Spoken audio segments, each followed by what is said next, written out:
préférais toujours en fait. Heureux de vous revoir. Alors, le titre de votre roman, c'est Frappe-toi le cœur. C'est pas par hasard, ce titre. Non, c'est tiré d'un vers d'Alfred de Musset. Ah, frappe-toi le cœur, c'est là qu'est le génie. J'adore l'idée que le génie se situe dans le cœur, et pas bêtement dans le cerveau. Alors, parlez-moi de Marie. On est dans les années 70. Elle est jolie, grande, bien faite.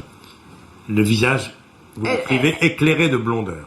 Marie a tout pour elle. Elle est jeune, elle est belle, elle est aimée. Dans sa ville, elle est la star absolue. Tout va bien, mais il y a déjà quelque chose qui cloche. C'est qu'elle remarque qu'elle n'éprouve du plaisir que quand elle est jalousée.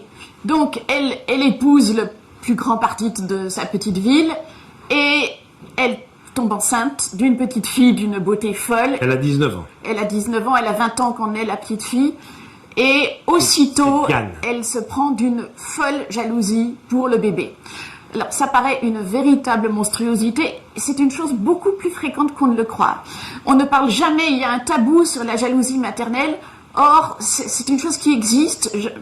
Je ne l'ai pas connue, mais j'ai connu beaucoup de petites filles, beaucoup de jeunes filles, beaucoup de jeunes femmes qui l'ont vécu. Et bien évidemment, c'est terrible, parce que la mère, c'est la personne au monde dont on attend le plus de générosité, le plus de bienfaits. Et là, c'est exactement l'inverse. C'est une mère qui ne supporte pas de ne plus être la star chez elle, qui a l'impression que la petite fille devient la star et elle ne va pas s'en mettre. La petite fille s'appelle Diane, on va la suivre jusqu'à 35 ans. Alors, elle n'est pas fille unique, puisque va naître une autre petite fille. Oui, c'est ça qui est terrible, c'est que Diane, dans un premier temps, comme elle est l'aînée, elle se dit « Bon, ben, maman est comme ça, elle ne m'aime pas. » C'est une petite fille très intelligente, elle ne juge pas sa mère, elle essaye de comprendre sa mère. Est-ce qu'elle ressent cette distance? Elle ressent cette distance, elle voit bien que ce n'est pas du tout pareil avec, par exemple, ses grands-parents ou avec son papa qui la couvre d'affection. Elle sent qu'il y a un problème avec sa mère. Elle le sent d'autant plus que sa mère, après elle, met au monde 2 enfants, un petit garçon. Oui. Là, ça se passe très bien. Oui. Elle adore son petit garçon. Elle a dit « Ah oui, je comprends. C'est parce que c'est un garçon. » Mais la troisième enfant est une fille. Et la troisième est une fille. Et là, la mère se prend d'une folle passion pour ce troisième enfant et la couvre, enfin, se met à couver cette petite fille. Alors Diane se dit, bon, là, il y a vraiment un problème. Il y a un problème entre maman et moi. Voilà. Quoi. Mais là, je pense que toutes les jalousies d'adultes naissent de la jalousie qu'on éprouve enfant. La première question, celle qui fait naître la jalousie, c'est qui est-ce que maman préfère? Alors Diane va rencontrer une femme. Oui. Elle va avoir une amitié pour elle, forte. C'est ça, Diane qui a réussi à sortir de l'enfer de son enfance, qui est devenue une jeune femme brillante, qui apprend la médecine, tombe en espèce d'admiration amicale pour une professeure qui a l'âge de sa mère, qui est une femme brillante, qui est une femme supérieure. Et elle ne se rend pas compte qu'elle tombe dans un piège, c'est-à-dire qu'elle tombe dans le piège de l'autre mère. Puisque ça ne se passait pas bien avec sa mère, elle s'en cherche une autre. Et le drame, quand on cherche une autre mère, c'est que souvent on peut tomber sur une mère bien pire que la première. Parce que, après tout, la mère de Diane, ce n'était qu'une pauvre femme qui avait un problème, tandis que Olivia, la professeure d'université qu'elle va rencontrer, celle-là est vraiment une femme terrible. On va s'arrêter là, il ne faut pas raconter la deuxième partie. On ne racontera pas tout. Alors, comme tous les romanciers, les romancières, on écrit souvent à partir de l'atmosphère, des aventures qu'on a connues soi-même. Vous avez connu la jalousie, vous? Vous en avez été victime ou est-ce que vous avez été vous-même jalouse? J'ai beaucoup été jalousée.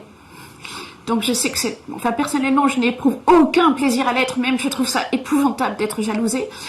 Et j'ai l'honnêteté de dire que oui, il m'est arrivé d'être jalouse une fois dans ma vie. J'ai été jalouse pendant 1 semaine, juste assez pour savoir que c'est l'enfer sur Terre. Et je me souviens que quand j'ai éprouvé ce sentiment, je me disais, ma vieille, tu sors de là, parce que c'est juste pas possible. Jalouse d'une autre romancière? Non, c'était de la jalousie amoureuse banale. Ah oui. Mais donc, grâce à ça, je sais ce que c'est, et donc, je sais qu'il faut pas juger le jaloux ou la jalouse. C'est quand même une épreuve, mais il importe d'en sortir. Il faut se raisonner, on peut pas rester comme ça.